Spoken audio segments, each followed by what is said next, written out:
एक ऐसा वाक़या तुम्हें सुनाने जा रहा हूं जिस वाक़े को सुनकर हमारे ज़मीर जाग जाएंगे। रात की तारीकी है। हजरत उमर रात के अंधेरे के अंदर गश्त करके देख रहे हैं कि कौन परेशान है।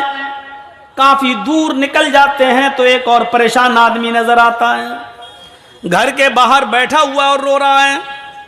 हजरत उमर उसके पास बैठ गए। जी क्यों रो रहे हो? उसने भी यही कहा, अरे जा यार क्या दिमाग खराब कर। नहीं बोलो तो क्या बात है? अरे तुम क्या कर लोगे यार, जाओ ना, मेरी किस्मत मेरा नसीब। नहीं ऐसी बात मत करो। देखो रात में तुम निकले हो, रात में मैं भी निकला हूं, परेशान हो आप भी हम भी। चलो बताओ ना क्या बात है, शायद मैं तुम्हारे कोई काम आऊं। रोने लगा और कहने लगा, नहीं जानता कौन है। कहता है कि मेरे भाई जब तुमने एक रिश्ता जोड़ी लिया तो सुनो, मैं बहुत किस्मत का मारा हुआ इंसान हूं। मैं इस झोपड़ी के बाहर बैठा हुआ हूं, अंदर मेरी बीवी रो रही है और इधर मैं रो रहा हूं। कहा क्यों, क्या बात है? कहा मेरी बीवी बहुत ही ज्यादा खूबसूरत है और मेरी गांव का एक बहुत मजबूत आदमी, पैसे में भी मजबूत है, असर और रसूख में भी मजबूत है और ताकतवर भी है। उसके आगे पीछे गुंडे भी रहते हैं। वो शख्स रात की तारीकी में आता है और मुझे मेरा कान पकड़कर घर से बाहर निकाल देता है। फिर वो मेरी बीवी के साथ जिना करता है, मेरी बीवी को मजबूर कर देता है गलत काम करने के लिए। नहीं तो वो मुझे और मेरी बीवी दोनों को मारने की धमकी देता है। मेरी बीवी डर जाती है और मारे डर के वो सब कुछ कर लेती है जो उसका ज़मीर उसको गवारा नहीं करता। ओह ये प्रॉब्लम है। अभी आया था, हाँ आया था और गलत काम करके चला भी गया। हजरत उमर ने कहा, मेरे भाई सच बताओ अब वो कब आएगा? कहा वो एक दिन छोड़कर आता है, आज आया है, गलत काम करके चला गया है, अब वो कल नहीं आएगा, परसों आएगा। अमीरुल मोमिनीन की नजरें आसमान की तरफ उठी और दिल में कहा, इलाहुल आलमीन, कितना लाचार बे अमीरुल मोमिनीन हो। मेरे दरबार खिलाफत में, मेरे दौरे खिलाफत में एक गैर मुस्लिम आदमी के ऊपर जुल्म हो रहा है और इस इलाके का मालिक मैं हूं। हजरत उमर फारूक का यह वाकया योगी और मोदी दोनों के लिए चैलेंज है।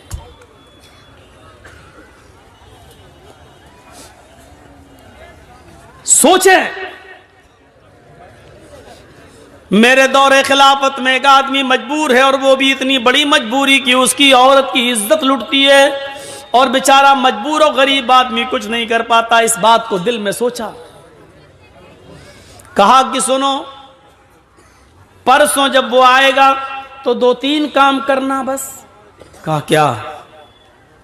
कहा अपनी बीवी से कहना कि जब वो आए और तुम्हारे साथ गलत काम करने का इरादा करे और आ ही जाए तो उससे कहना कि भाई अब तो हमारा तुम्हारा मामला बहुत करीब हो ही गया है, तुम हमारे दिल में बैठ ही चुके हो और हम तुम्हारे दिल में, तो अब रोजाना नखरे दिखाने से क्या फायदा। ऐसा करो कि ये काम तुम कर, जब चाहो तब कर लिया करो, लेकिन रोशनी में मुझे अच्छा नहीं लगता है, रोशनी में मुझे मेरे पति की, मेरे शौहर की याद आती है, इसलिए चिराग बुझाकर ये गलत काम करो और मैं खुलकर तुम्हारा सपोर्ट करूंगी। इतना कहना, वो तुम्हारी बीवी की बातों में आ जाएगा और चिराग बुझा देगा, बकिया काम मैं संभाल लूंगा। वो कहने लगा, क्या मतलब है तुम्हारा, बकिया काम संभाल लूंगा, क्या मतलब? कहा तुम डरो नहीं, कुछ नहीं होगा, और अपनी बीवी से ये कह देना कि खाना बनाकर रखना। यार ये क्या मसला, खाने से इसका क्या ताल्लुक है? बस जो कह रहा हूं वो करना। अपनी बीवी को बोलना कि खाना बनाकर रखे और जब वो तुमसे गलत काम करने लगे तो चिराग बुझा देना, बस। एक दिन गुजर गया, वो नहीं आया। दूसरा दिन वो आता है, जिना की नीयत लेकर आता है, जिना के इरादे से आता है, जिना करने के लिए आता है। उस गरीब आदमी की झोपड़ी में घुसता है। हजरत उमर फारूक पहले से तलवार लेकर छिपे हुए हैं। घर के मालिक को भी पता नहीं कि अमीरुल मोमिनीन आ चुके हैं। इस आदमी के आने का इंतजार कर रहे हैं। जब रात पूरी तरीके से अंधेरे में छा जाती है, तब यह शख्स अंदर जाता है, कान पकड़कर घर के मालिक को बाहर बिठाता है। चल बाहर, चल उधर चल, अंदर कर दे बाहर। खुद अंदर जाता है। चिराग जल रहा होता है। बीवी ने आज मुस्कुरा कर कहा, अब आपसे क्या पर्दा करूं, हमारा आपका मामला तो अब रोज का हो चुका है। सुनो, ऐसा करो भाई, अब तुम करते ही हो गलत काम तो खुल के करो, लेकिन चिराग बुझा दो, क्योंकि चिराग जलता है तो मुझे शौहर का प्यार याद आता है। मैं चाहती हूं कि अपने शौहर को भूल जाऊं और तुम्हारी आगोश में आ जाऊं। अंधेरा कर बातों में आ गया, चिराग बुझा दिया। उधर हजरत उमर इस ताक में थे कि गलत काम होने ना पाए, क्योंकि मैं बचाने के लिए आया हूं। जैसे ही चिराग बुझता है, हजरत उमर फारूक उस झोंपड़ी के अंदर घुसते हैं। अब खतरा था कि तलवार अंधेरे में चलाएं तो ऐसा ना हो कि आदमी की जगह पर, जानी की जगह पर इस गरीब आदमी की बीवी की गर्दन पर कहीं तलवार न चल जाए। इसलिए कुछ बोलना था। हजरत उमर अंदर घुसे और खांसे। वो समझा कि इसका पति आ गया अंदर। और उसने कहा, अबे भाग, चल, अभी तो कुछ हुआ ही नहीं, तू आ गया, भाग। इसी आवाज को सुनना था हजरत उमर फारूक को। हजरत उमर फारूक ने देख लिया कि आवाज किस सिमत से आ रही है। उसी वक्त उसके सर को पकड़ लिया। जैसे ही उसके सर को पकड़ा और बाल पकड़ के खींचा, तो उसके बाल भी लंबे लंबे थे। अब यह शक हुआ कि कहीं औरत के बाल तो नहीं है। अब वो उसको बार बार उसको बाल को झुमा रहे हैं, तो वो चीखता है, अबे क्या कर रहा है, अबे हट। समझ गए कि यही है। फौरन बाल पकड़ के गिराया, मारी एक तलवार। जिंदगी का रिकॉर्ड है, हजरत उमर ने जब भी किसी को कत्ल किया, दोबारा तलवार चलाने की नौबत नहीं आई। एक ही वार में गर्दन तन से जुदा हो जाती थी। अंधेरे में भी तलवार मारी तो गर्दन अलग पड़ी हुई है, तन अलग है, तड़पने लगा। कहा, मेरी बहन जल्दी से चिराग जलाओ। चिराग जलाया। हजरत उमर ने चेहरा देखा, मुस्कुराहट आई। कहा, अल्हम्दुलिल्लाहि रब्बिल आलमीन। घर का मालिक अंदर आ गया, कहने लगा, है बड़ा अजीब मामला है। किसी मरे हुए आदमी को देखकर इन्ना लिल्लाह पढ़ा जाता है मुसलमानों में, और यह अल्हम्दुलिल्लाह पढ़ रहा है, मामला क्या है? कहा, मेरी बहन जल्दी से चिराग जलाओ। चिराग जलाया गया। शक्ल देखी तो कहा, अल्हम्दुलिल्लाहि रब्बिल आलमीन। इधर आओ मेरे भाई, अंदर क्या बाहर क्या खड़े हो, तुम्हारा काम हो गया है। हैं? मार दिया, कत्ल कर दिया क्या? अरे अगर यह अमीरुल मोमिनीन को, उमर को पता चल गया तो मुझे भी कत्ल कर दिया जाएगा। ये तुमने क्या किया? एक और मुसीबत तुमने हमारे लिए खड़ी कर दी। हजरत उमर ने मुस्कुराते हुए कहा, पहले खाना लगाओ। लाश रखी हुई है, गर्दन कटी पड़ी हुई है, खून वहीं पर ताजा ताजा पड़ा हुआ है, और हजरत उमर वहीं बैठकर खाना खा रहे हैं लाश के पास। वो यहूदी बार बार देख रहा है कि ये कौन सी दुनिया का आदमी है, लाश के पास तो खाने की हिम्मत नहीं पड़ती और ये खा रहा है। और ये मुसलमान भी है। मुसलमान तो किसी के मरने के बाद इन्ना लिल्लाह पढ़ते ही अल्हम्दुलिल्लाह पढ़ रहा है। और कत्ल ही करना था तो चिराग क्यों बुझवाया इसने? चिराग जलता तो अच्छी तरीके से पहचान सकता था और मारने में आसानी रहती, लेकिन इसने चिराग बुझाने के लिए क्यों कहा? हजरत उमर फारूक जब वहां से जाने लगे तो उसने पैर पकड़ लिए। कहता है मेरे ऊपर मुसीबत खड़ी करके कहां जा रहे हो? उमर के किसी आदमी को पता चल गया तो मुझे भी कत्ल कर दिया जाएगा। हजरत उमर ने कहा पैर छोड़ो, क्यों डरते हो? क्या बात है? मैं ही उमर हूं। हां मैं ही उमर हूं। मैं सिर्फ मुसलमानों का अमीर नहीं हूं, गैर मुस्लिमों की परेशानियों को दूर करना भी हमारी जिम्मेदारी है। हमारे हुदूद में आते हो तुम। हमारे भी आदमी आएंगे, इस डेड बॉडी को उठा के ले जाएंगे, आपको घबराने की जरूरत नहीं है। अब उसकी जान में जान आई। हजरत उमर जाने लगे तो कहा कि जाऊं? उसने कहा जा रहे हो, लेकिन 2-3 बातें अगर बता सकते हो तो बता दो। कहा क्या?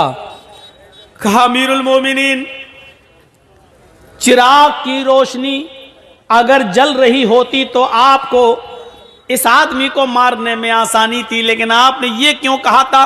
अपनी बीवी से कह देना कि चिराग बुझा देना। और जब चिराग जलाकर देखा तो आपने इन्ना लिल्लाह के बजाय अल्हम्दुलिल्लाह आपने क्यों कहा?